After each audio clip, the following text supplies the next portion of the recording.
Bienvenido a este tema, la comunicación, su proceso y sus elementos. La comunicación, como todos lo sabemos, es la forma en que transmitimos una idea que se genera en nuestra mente y llega hacia otros. Y la forma de que se envía esta información que genera tipos de comunicación. Tenemos, por ejemplo, el lenguaje oral, el lenguaje escrito y el lenguaje mímico. El lenguaje oral es cuando utilizamos nosotros nuestra propia voz para transmitir la idea que contiene nuestra mente y nuestra inteligencia.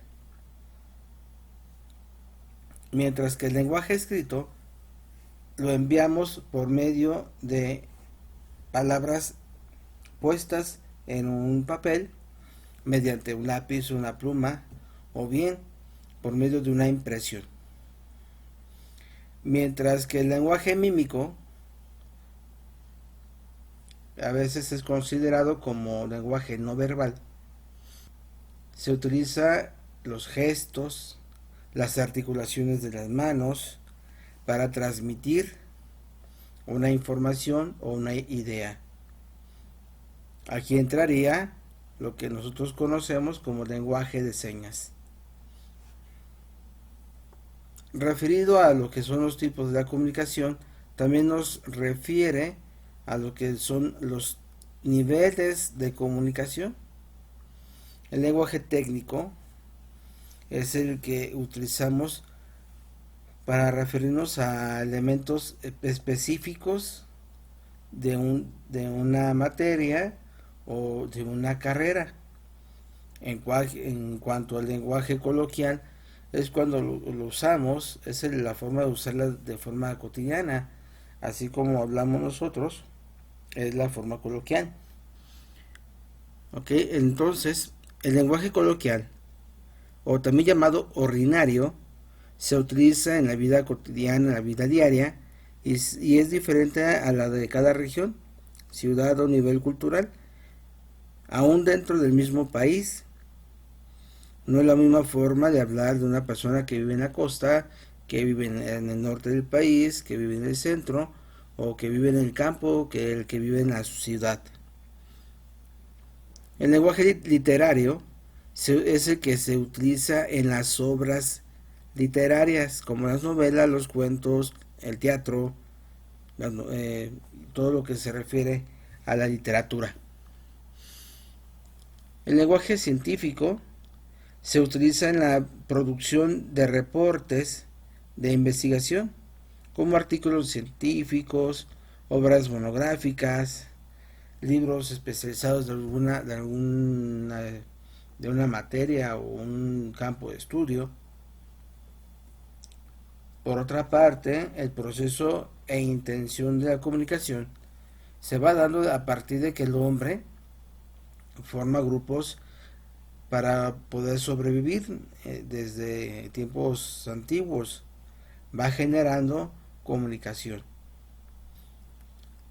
Y la intención comunicativa va muchas veces referida a lo que es convencer a otros, transmitir noticias o exponer un tema en específico o preguntar, ya que la misma pregunta nos lleva a nosotros a buscar la solución o la veracidad de la duda que se tiene.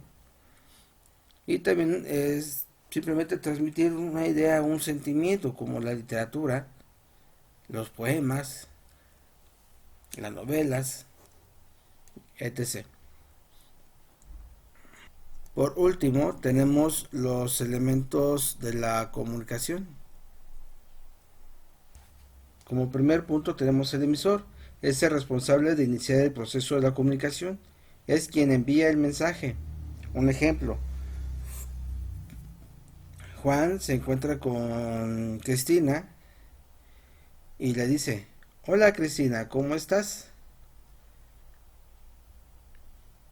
El segundo elemento es el receptor. es quien recibe el mensaje, lo procesa y lo entiende.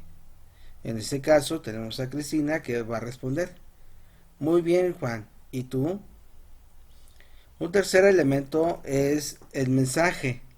Es un conjunto de ideas, sentimientos o emociones que son transmitidas de un emisor a un receptor. Por ejemplo, el mensaje en este caso es: hola, ¿cómo estás? Para que llegue ese mensaje al receptor es necesario tener en cuenta un código, el cuarto elemento. Es un sistema de signos ya estructurado, conocido también como lengua. Por ejemplo, en el caso de nosotros, nuestro código es el idioma español. De nada serviría, aunque existiera un emisor, un receptor, un mensaje y un código, si no existe un canal por donde enviar el mensaje. Por tanto, el canal es el medio por el cual es el mensaje del emisor es enviado al receptor.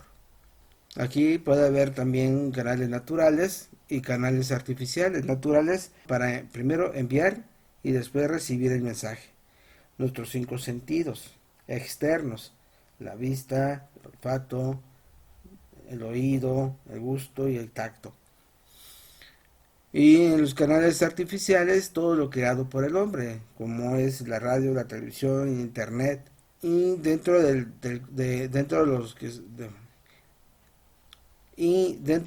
de los elementos de la comunicación también existe otro, un sexto elemento, que es dentro de los elementos de la comunicación también encontramos un sexto elemento. El contexto son todos los factores psicológicos, sociales y físicos del lugar, de tiempo que rodean el mensaje, que le dan sentido. Por ejemplo, el contexto es una cabina de radio, está el locutor y sabe que la gente ya está escuchando sus mensajes o su transmisión y va a decir: buenos días, radioescuchas, ¿cómo están? Y por último, la retroalimentación.